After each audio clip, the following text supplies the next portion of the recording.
इत्तेहादुल मुस्लिमीन के प्रत्याशी विधानसभा डुमरियागंज जनाब शौकत अली साहब, अध्यक्ष उत्तर प्रदेश मजलिस इत्तेहादुल मुस्लिमीन, मंच पर बैठे हुए मेरे तमाम मजलिस के साथी, मोअज़्ज़िज़ हाज़रीन इकराम, बुजुर्गान मिल्लत, इज़्ज़तदार माँ और बहनों, मेरे गयूर नौजवान साथियों, आप तमाम का बेहद शुक्रिया कि आपने आज की इस मीटिंग में शिरकत की। इस विधानसभा में मजलिस इत्तेहादुल मुस्लिमीन के प्रत्याशी की 3 तारीख से पहले ये आखिरी मीटिंग है और आज प्रचार करने का वक्त 5 बजे खत्म हो जाएगा।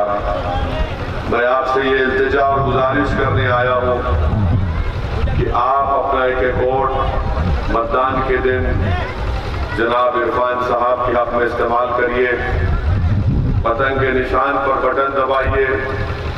और मेरी ये खुशकिस्मती है कि एक तारीखी बियारा गांव को मुझे आने का मौका मिला। ये 2 मुजाहिदीन आज़ादी की सरजमीन हजरत क़ाज़ी अदील अब्बासी और क़ाज़ी जलील अब्बासी की सरजमीन है। ये मेरी खुशकिस्मती है कि मैं आपके दरमियान में आ सका। ये आज़ादी के बाद आपने मदरसों के जरिए तालीम को फ़रोग़ दिया और अभी उनको बताया गया कि हर घर से मुट्ठी भर अनाज लेने का सिलसिला शुरू करके इन मदरसों में बच्चों को इल्म के ज़ेवर से आरास्ता किया गया। और मरहूम क़ाज़ी अब्बासी जलील अब्बासी साहब मंत्री भी थे, सांसद भी थे, आज तक भी उनके नाम से कोई चीज़ नहीं रखी गई है। अगर यहाँ की जनता इरफान मलिक साहब को यहाँ से विधायक बनाती है तो मैं आपसे वादा कर रहा हूँ कि क़ाज़ी जलील अब्बासी साहब के नाम से एक अस्पताल, एक बड़ी स्कूल की बिल्डिंग तामीर की जाएगी। मेरे अजीज दोस्तों और बुजुर्गों, आपको यही बताना जरूरी समझते हैं कि भागीदारी परिवर्तन मोर्चा का हिस्सा मजलिस इत्तेहादुल मुस्लिमीन है और इसके कन्वीनर बाबू सिंह कुशवाहा साहब हैं।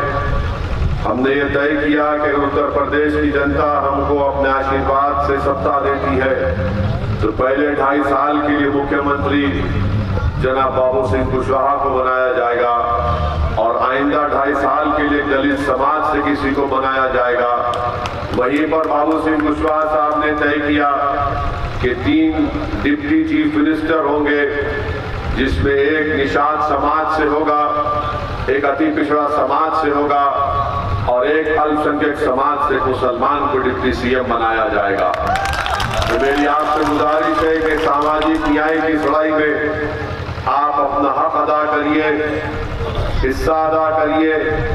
और ये लड़ाई हम हिस्सेदारी की लड़ रही है, ये लड़ाई हम आपको नेता बनाने के लिए लड़ रहे हैं। और इसीलिए आप देखते हैं कि जब पीस पार्टी के अध्यक्ष डॉक्टर अय्यूब अंसारी साहब ने हमसे मुलाकात की दिल्ली में, बाबू सिंह कुशवाहा साहब भी मौजूद थे, तो हमने डॉक्टर अय्यूब अंसारी साहब से कहा कि डॉक्टर साहब, आपकी विधानसभा और 2 विधानसभा जो 3 विधानसभा है, आप हमको बता दीजिए, हम आएंगे।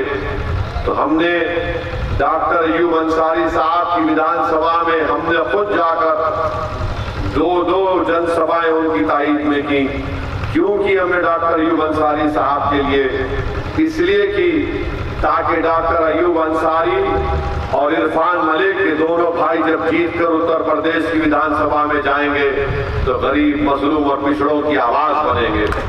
और हम उम्मीद करते हैं कि आप इस बात का भी ख्याल रखेंगे, क्योंकि हम अगर मुत्तहदा तौर पर मतदान करेंगे तो कामयाबी हमारे कदम को चूमेगी।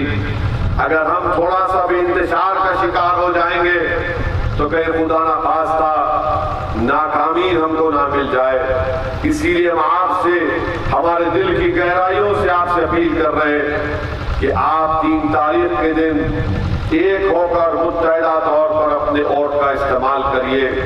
मेरे अजीज दोस्तों और बुजुर्गों, यहाँ पर 5 साल पहले यहाँ की जनता ने बीजेपी को यहाँ से कामयाब किया। जिस शख्स को कामयाब किया उसने यहाँ की विधानसभा में विकास का कोई काम नहीं किया। ना वो अपनी जबान से ऐसे 10 काम दिखा सकता है कि जिसको बताया जाए कि इसने कुछ विकास का काम किया, मगर हाँ लोग उसकी जबान की 10 मिसालें दे सकते हैं कि जब कभी वो जबान खोला तो सिर्फ गंदगी उसकी जबान से निकली। मेरे अजीज दोस्तों और बुजुर्गों, हम आपको बताना जरूरी समझते हैं कि उत्तर प्रदेश की जनता ने, डुमरियागंज की जनता ने बीजेपी को सत्ता दी उत्तर प्रदेश में, मगर बीजेपी ने उत्तर प्रदेश के गरीबों को और मजलूमों को और खास तौर से युवाओं को बेरोजगारी उनका मुकद्दर बनाकर रख दिया। आप जानते हैं कि महंगाई बीजेपी के दौर में आसमानों को छू रही है। डीजल और पेट्रोल की कीमतें आसमान को छू रही है। इसका नुकसान किसको होता है? इसका नुकसान गरीब को होता है। गैस का सिलेंडर 1400 रुपये में, और उसके बाद बीजेपी कहती है कि हम गरीबों को 600 रुपए का राशन देते हैं। मेरे अजीज दोस्तों और बुजुर्गों, 600 रुपए का राशन तो देते हैं, मगर वही महिला से कहते हैं कि माता जी, मोदी जी को 1400 रुपये वापिस करिए और गैस का सिलेंडर खरीद लीजिए। मेरे अजीज दोस्तों, मैं आपको ये भी बताना चाह रहा हूं कि आप देखते हैं कि अब देश के प्रधानमंत्री इतना अहंकार में डूब चुके हैं कि कह रहे हैं कि उत्तर प्रदेश की जनता ये कह रही है कि उन्होंने मोदी का नमक खाया इसलिए उनका साथ देंगे। हम देश के प्रधानमंत्री से पूछना चाह रहे हैं, क्या आप चौकीदार हैं या दिल्ली के बादशाह हैं? अगर चौकीदार है तो आप देश का नमक खाते हैं, अगर आप बादशाह बन गए तो फिर हाँ, आपकी जबान से जो निकला वो आप बोल सकते हैं। मगर जहां तक बाबू सिंह कुशवाहा की बात है, जहां तक ओवैसी की और इरफान मलिक की बात है, हम हमारे पूर्वज देश का नमक खाते और देश का नमक खाते रहेंगे। हम किसी मोदी का कभी नमक नहीं खाएंगे। हम जहर खाना पसंद कर लेंगे पर मोदी का नमक नहीं चखेंगे इंशाअल्लाह। ये देश के प्रधानमंत्री अब अपने आप को दिल्ली का बादशाह समझ रहे हैं।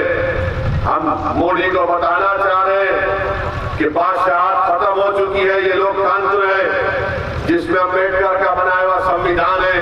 अगर मोदी अपने आप को बादशाह समझ रहे हैं तो फिर यकीन जानिए वक्त आएगा जब दिल्ली में इतनी वीरान इमारतें हैं जो बताती है कि तारीख में किसी बादशाह का महल हुआ करता था। मोदी जी तैयार हो जाइए, इंशाअल्लाह आपकी इमारत भी वीरान होगी। मेरे अजीज दोस्तों और बुजुर्गों, वहीं पर उत्तर प्रदेश के मुख्यमंत्री क्या कहते हैं? उत्तर प्रदेश के मुख्यमंत्री कहते हैं कि मैं गर्मी निकाल दूंगा। डुमरियागंज में बिजली नहीं आती है, गर्मी निकालने की बात करते हैं। डुमरियागंज में सेल फोन चार्ज नहीं होता, ये गर्मी निकालने की बात करते हैं। अरे मुख्यमंत्री, तुम सेल फोन को चार्ज करने के लिए बिजली क्यों नहीं देते? मगर बोलेंगे मैं बिजली निकाल दूंगा। आप अगर 5 साल में योगी आदित्यनाथ के भाषण को निकालेंगे तो उसमें एक चीज आपको बड़ी नजर आएगी, वो अपनी हर जबान जो खोल देना, मोहर्रम, मीलाद का जुलूस, कब्रस्तान, शमशान, ट्रिपल तलाक, पाकिस्तान, बस इससे आगे उनका दिमाग चलता ही नहीं है। बस यही बात करते 80-20, 20-80, मई जून में बर्फ डालूंगा। अरे क्या आप मुख्यमंत्री है, मौसम के वैज्ञानिक है कि मई जून में कोई बर्फ आ सकता है?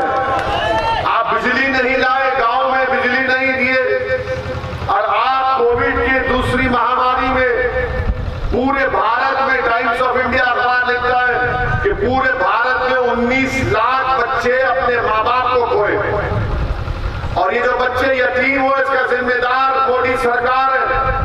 अगर नरेंद्र मोदी की सरकार 2020 अक्टूबर-नवंबर में वैक्सीन का ऑर्डर दे देती, जैसा कि अमेरिका और बर्तानिया ने, जापान ने किया था, तो 2021 में 19 लाख बच्चे अपने माता पिता से महरूम नहीं होते। आप सोचिए थोड़ी देर के लिए। और वो जो बच्चे महरूम हुए उत्तर प्रदेश में भी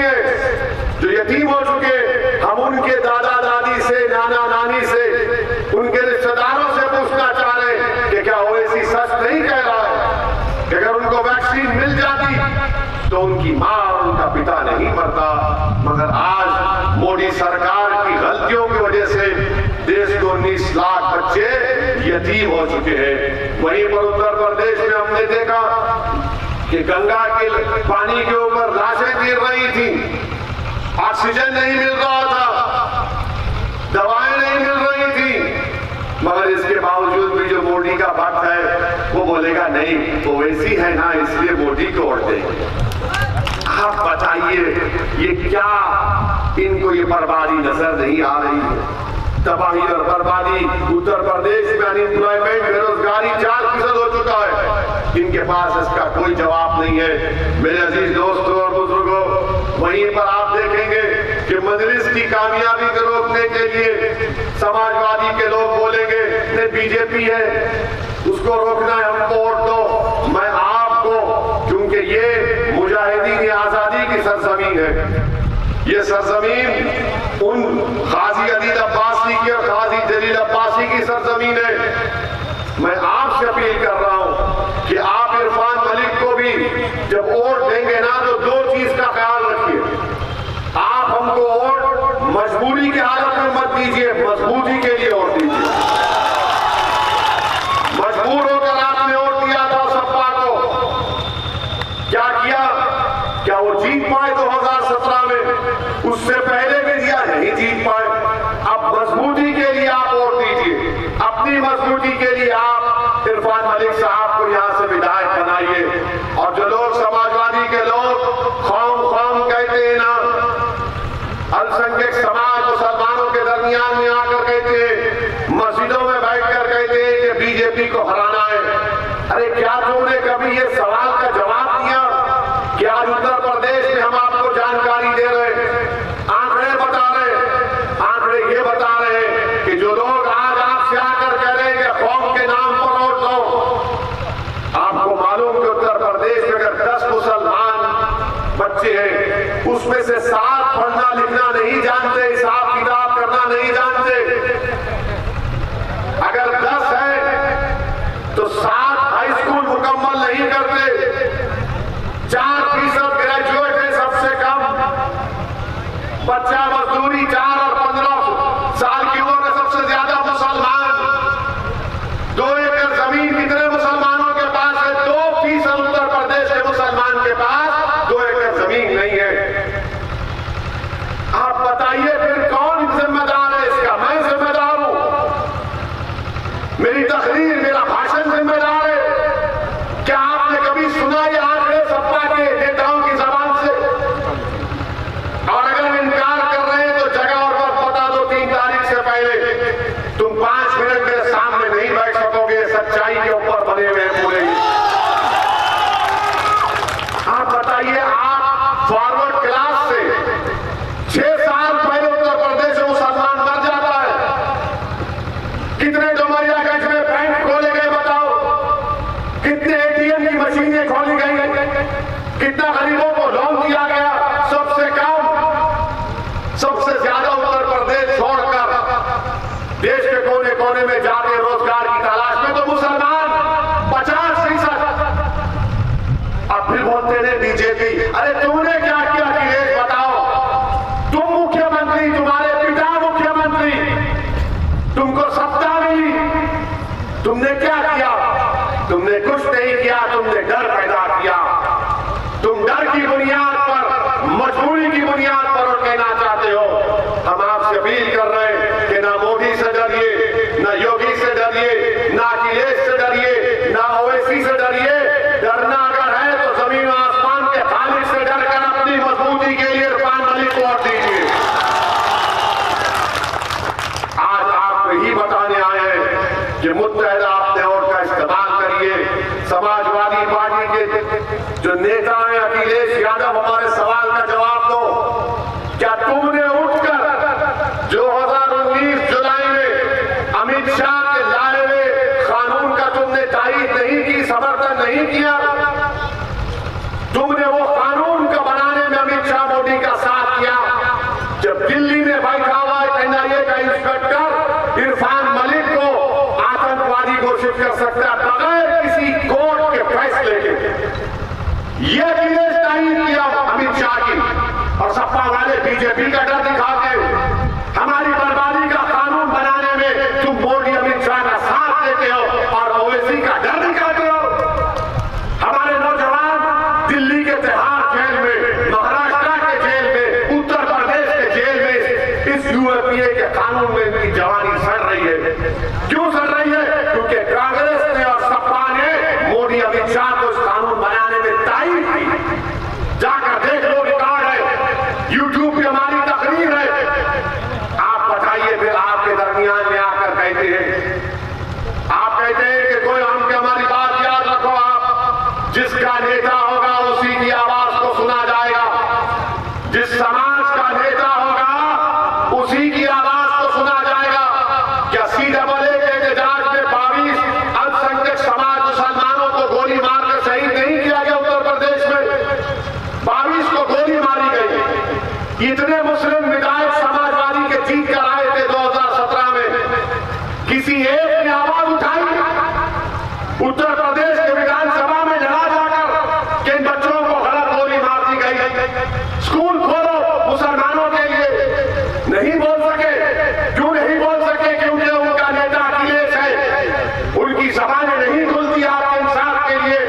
और जब हम हमारे पार्लियामेंट में हम 2 मेंबर हैं, मैं और इम्तियाज जलील, जब हम लोग खड़े होकर 5 मिनट की तकरीर करते हैं और जब हम भाषण में संविधान का आंकड़ों का हवाला देकर बीजेपी को बताते हैं कि तुमने जुल्म किया, तो बीजेपी के 300 सांसद खड़े होकर हमको सलाम करते हैं। ये मिजाज आपको पैदा करना पड़ेगा। और आप समझ रहे हैं कि सपा ने क्या करेगी? सपा, ये अखिलेश और योगी, राम और श्याम की जोड़ी है। ये किसी मेले में बिछड़ गए थे, दोनों एक दूसरे के भाई हैं। आप अखिलेश को भाई मानेंगे या इरफान को अपना भाई मानेंगे? अब आप पर फैसला छोड़ते हैं। कौन है आपका भाई? आपका भाई अखिलेश है या इरफान है? बताओ।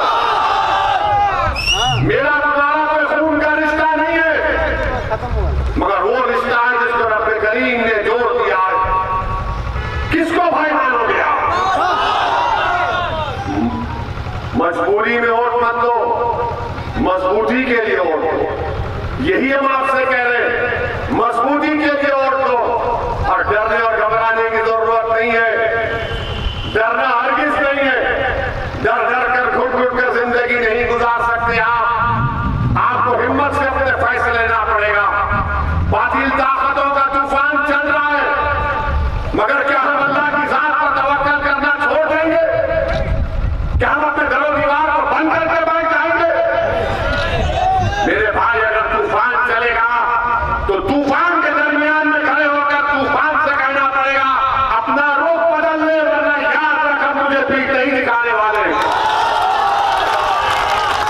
ये मिजाज आपको पैदा करना पड़ेगा अपने दरमियान में। ये हमारे जाने के बाद जरूर इब्लीस की औलाद यहां पर आएगी, आकर बोलेगी भाजपा भाजपा भाजपा। इनसे कहना भाजपा भाजपा कुछ नहीं, हमारा भाई इरफान है, इरफान मलिक को वोट देंगे बस। इनको वोट देने से 2 बार किए, भाजपा को हरा नहीं पाए। आज इरफान मलिक के साथ इस विधानसभा के पूरे समाज का एक आदमी इनके साथ है। आप भी साथ आइए, एक गुलदस्ता बनेगा कोरोना से। जब इरफान मलिक कामयाब होगा, डुमरियागंज से इरफान मलिक जब कामयाब होगा, तो गुलदस्ता बनेगा इंशाअल्लाह ताला। आप अपनी आवाज को उत्तर प्रदेश के विधानसभा में भिजाइए। ओवैसी और कुशवाहा मिल चुके, अपने दिलों को मिला चुके। हमारी लड़ाई भी एक है, हमारी कामयाबी भी एक है, हमारी मंजिल भी एक है। याद रखो, जिसका नेता नहीं है उस समाज की आवाज को नहीं सुना जाता। क्या आपने नहीं देखा कि आजम खान मंत्री थे अखिलेश के? अखिलेश के आजम खान मंत्री थे ना?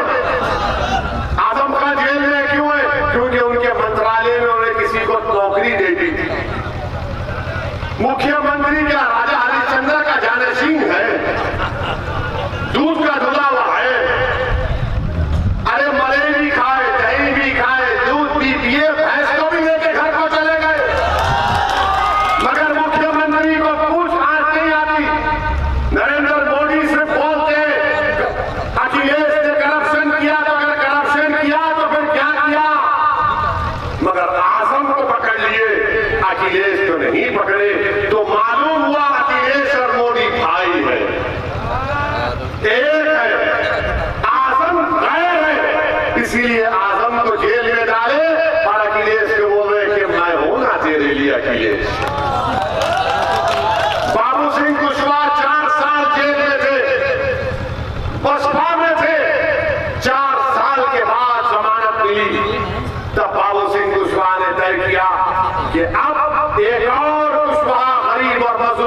मिश्रा जेल को नहीं जाएगा, मैं हिस्सेदारी के राय लूंगा।